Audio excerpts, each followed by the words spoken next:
So, thank you again for all coming and all involved, and I would like to hand the mic over to my best man, James.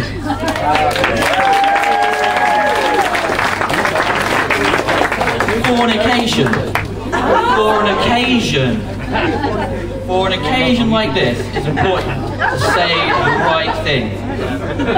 For those who don't know me, I am James Caton, the supposed best man. First, I would like to thank Lee for his speech and Pete for his speech. Some tough speeches to follow, sorry, speaking to the mic. To Lee and Becky, your respective families, and to everyone else who has contributed to make this a wonderful day, I thank you. The free bar in particular is excellent. To the bridesmaids, you all look lovely, and to all the men dressed like me, we look good. To all the guests, I thank you all for attending today and making this day special, not only for Lee and Becky, but for all of us. So I'd like to raise a first toast to Mr. and Mrs. Reed.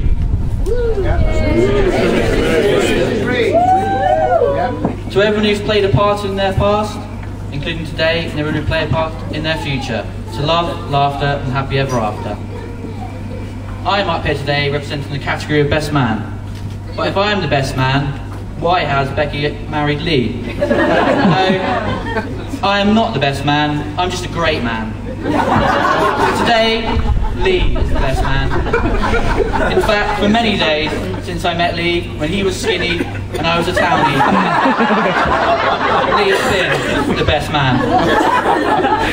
Lee has been a part of my life for only 11 years. He has played a part of a lot of your lives for a lot longer. But these have been formative years for me, and I would like to say formative years for Lee. Lee has even played a part in developing my sense of humour. So I hope you blame him if this goes badly any time. In truth though, there is no original material in the speech, so it's not my fault at all. These people are going to play an important part of tonight, so as the night progresses, we're going to spend more time with them, want to talk with them, drink with them, and share our stories with them. So I'd like to say a toast to the bar staff.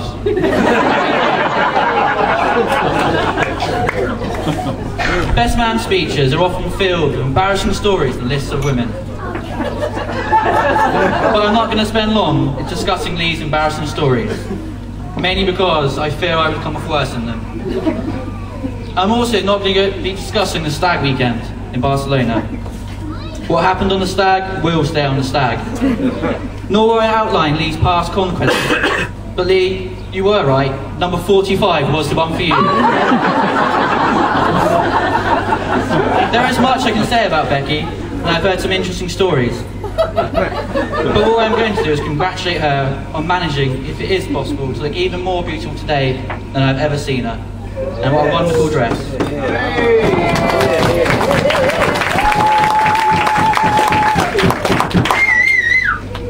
Since the first time I met Becky, she has been nothing but charming, friendly, and a pleasure to be around. She has welcomed me into her life, and I am grateful for that. I am also grateful for how happy she has made Lee, and how happy she continues to make him. Becky deserves a great husband who is caring, loving, funny, intelligent, and above all good looking. So I'm glad that Lee moved quickly and married her before she found him. In all seriousness, I think all the men in this room and barn will agree with me that today is a sad day for all of us, because Becky is no longer on the radar. All the girls here will agree with me that today is just another day. Lee, born Nunu to his family, was born on the 27th of May 1983.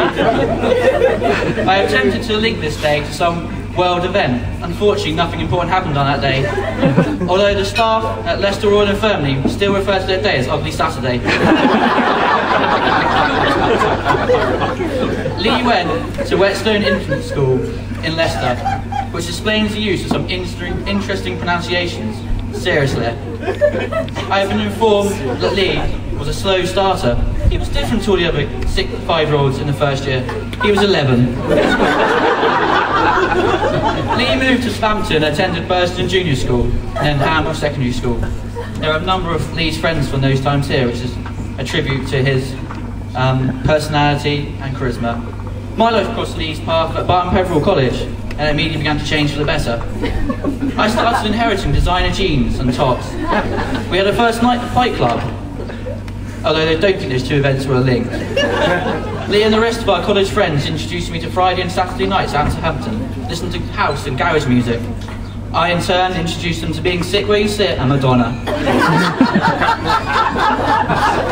At the end of college, we had our summer of love, out on the town every weekend, and an 1830s holiday in Magaluf to boot. On that holiday, me and Lee grew closer as we shared a life-changing experience, almost drowning in a foam party. A truly excellent few months.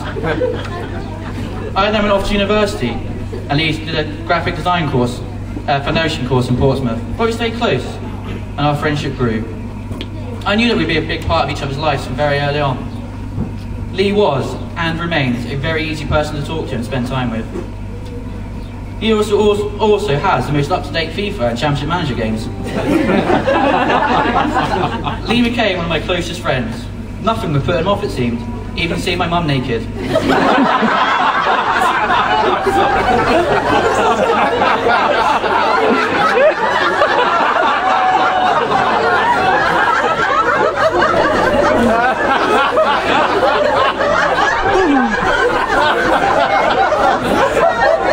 Nice and red again, I see.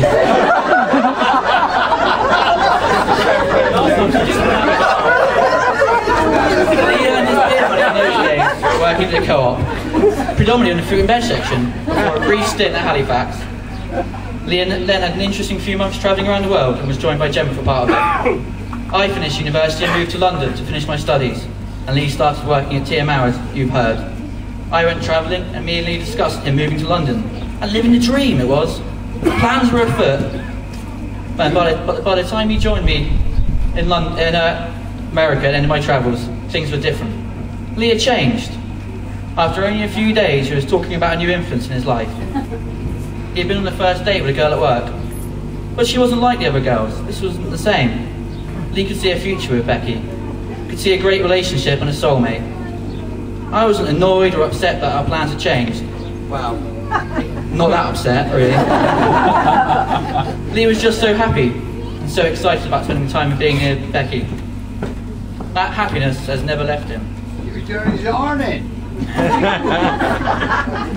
Lee is a great man, who I respect and hold very highly, as a friend and as an individual. I look up to Lee, for the way he deals with life and enjoys it, for his sound reasoning and understanding of what he's achieved with life so far. As you all know, as for many of us, it's not been an easy few years for Lee and Becky. Being made redundant once is difficult, but to be made redundant twice is even harder for anyone to deal with.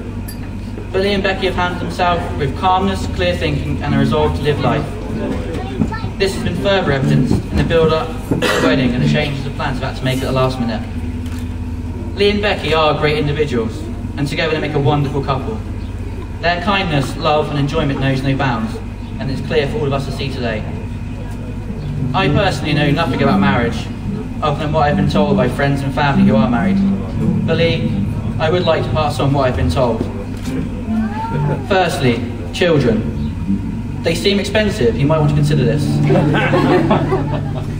When Becky is unhappy, you are unhappy, and 9 times out of 10, you are the cause.